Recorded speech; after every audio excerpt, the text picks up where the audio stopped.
My name is Erica, and I'm a graphic designer. And I've been a graphic designer for about 9 years in London. And in that time, I've done a lot of illustration for various clients, editorial, advertising, and I've also done a lot of branding for various agencies. My longest employment was at an agency called Wink Creative, but I've also done a lot of freelance work for various agencies and also for my own clients. But I'm actually here to tell you specifically about some work I did on a movie called I Love Dogs, which some of you may have seen. It came out in March this year. It's a stop-motion project by Wes Anderson. I get this a lot. And I think it's a fair question because I haven't worked in the film industry before. And there's not a lot of crossover, to be fair. The reason why the production were recruiting outside of the film industry for a graphic designer was because they were looking for a Japanese-speaking designer, and I was very lucky to have this particular skill because I was born and raised in Japan, and one of my parents is Japanese. So that got me a recommendation for a job, and that gave me the chance to go in for 2 weeks and show them that I could also actually do design as well. But yeah, it's more than just about language, I think. Fortunately, Wes Anderson is a director that cares a lot about the authenticity of the details in his films, even though it might seem like sometimes his films are set in sort of almost fantasy versions of themselves. The details are always based in some kind of reality.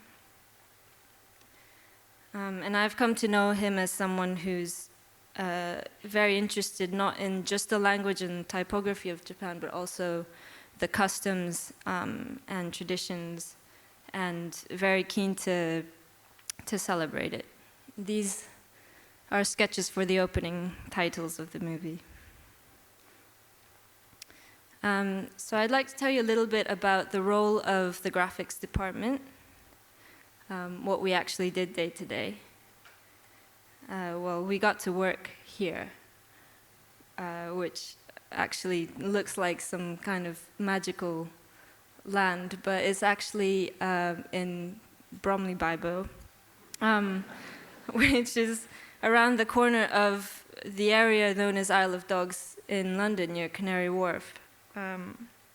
Rumor has it that Wes got the idea for a film that could be called Isle of Dogs when they were shooting Fantastic Mr. Fox, which was actually made in the same studio, which was almost 10 years ago, actually. So Isle of Dogs is a stop-motion animation, and that means everything has to be made from scratch. The sets are miniature dioramas, and the props are tiny little models, and the characters are puppets.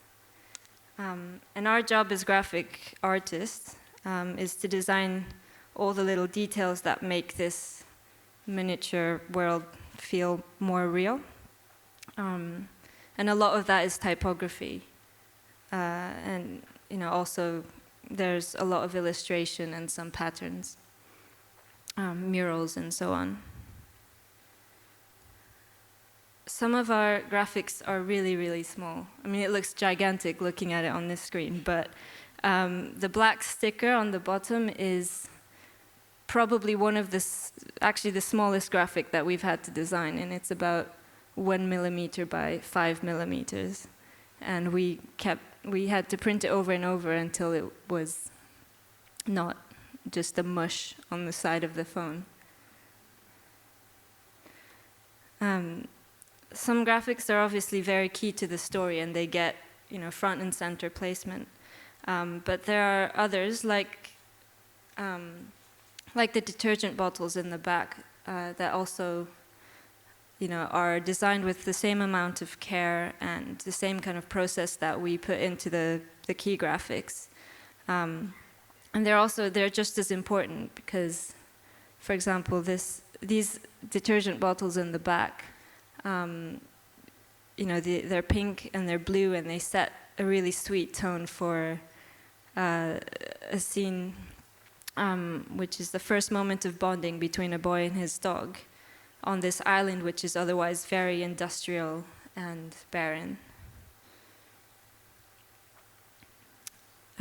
So since we don't have too much time, I thought I'd pick one of my favorite sets to talk you through a little bit about the process and how we go about designing for a set. This is the Noodle Bar. You might not remember it because it appears for about a second on screen, but it does appear 3 times in 3 different occasions. But it's a very good example of the sort of, how screen time can be completely disproportionate to the amount of hours that you put into a set. So the first thing we need to do is to come up with a list of the graphics we need to design. And the first place you look is usually the script. Here's a bit of the script about the Noodle Bar. A crowd at a neon-lit noodle shop. So that's it. It tells us very little. We think there might be a neon sign, maybe. Just to tell you that sometimes the script is actually a really evocative, useful part of this process. I'm going to show you also the opening scene for Megasaki City, and that's this one.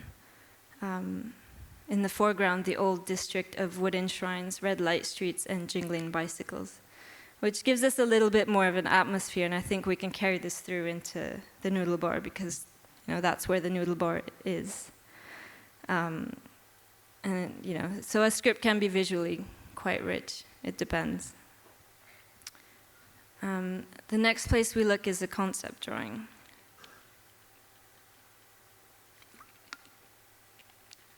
There's quite a lot of information there.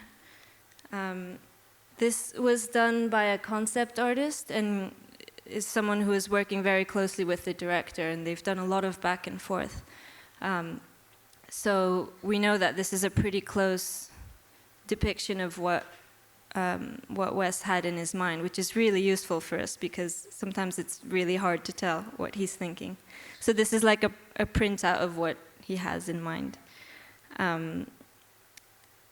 And it gives us a lot of information. So, for example, we know that there's going to be a lot of signage. There are lanterns. There are sake bottles.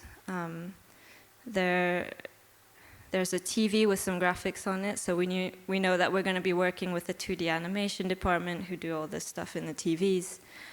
And also remember that there are characters. So the Dragons team, who are kind of Boss's family, hang out here. So they'll be wearing baseball jerseys as well.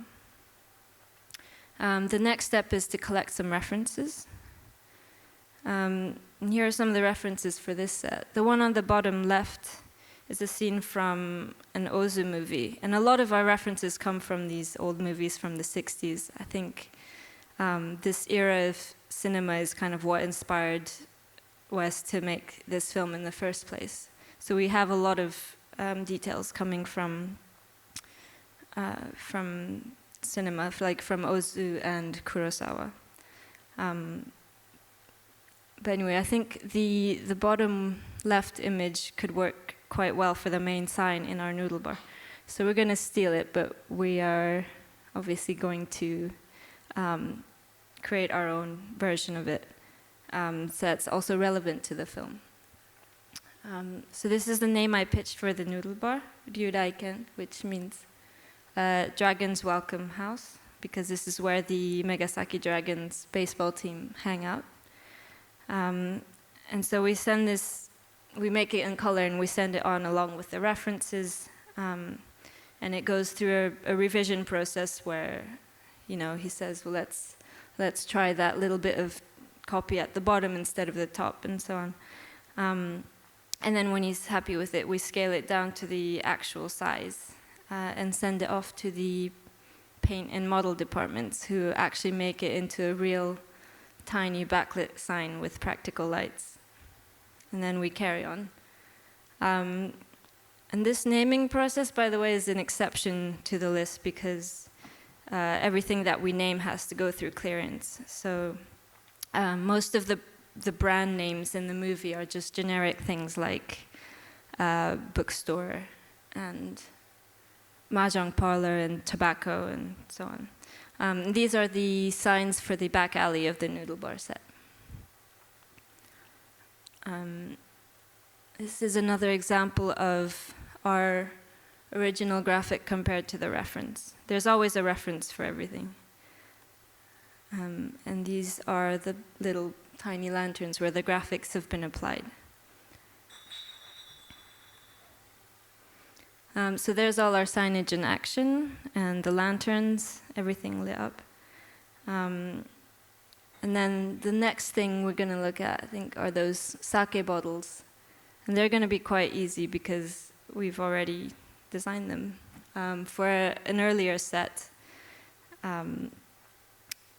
which is the dog hovel. I don't know if you guys remember. If you have very good memory, you'll remember that the dogs live in a hovel made of bottles. I bet you didn't know that these actually have labels on them. But they do. And luckily we got to use them again later. For this we collected a lot of labels. Most of these are sake. There's also a shochu bottle down at the end. But the first set that we sent over were all rejects. So we had to start over and collect some more. And these are the ones that we ended up with. They're not at all what we thought we were going to end up with, because they're very complex for props that are only going to be 3 centimeters tall. But it's, as I learned, it's quite common for us to overcompensate for the size of things by packing more visual details into them than they would actually have in real life, so that they wouldn't look like miniatures. And here are some of the final designs for the sake bottles. And they do appear in a few places, like the Noodle Bar. And also there's a sake bar later on where Yoko Ono is having some of them. So this sort of process of finding references and then creating graphics based on them is something that's applied to almost everything in the movie. And we always work from existing reference, whether it's from a shot in a 60s film or, you know, an image that we've discovered, or, you know, something that comes attached to a concept drawing that the concept artist used when he did this whole process of finding references and creating images. So that's a very brief introduction to what we've been up to the past 2 years. I hope it's giving you a little bit of insight into what goes on behind the scenes, and maybe sparked a bit of interest in making graphics for film. Thank you.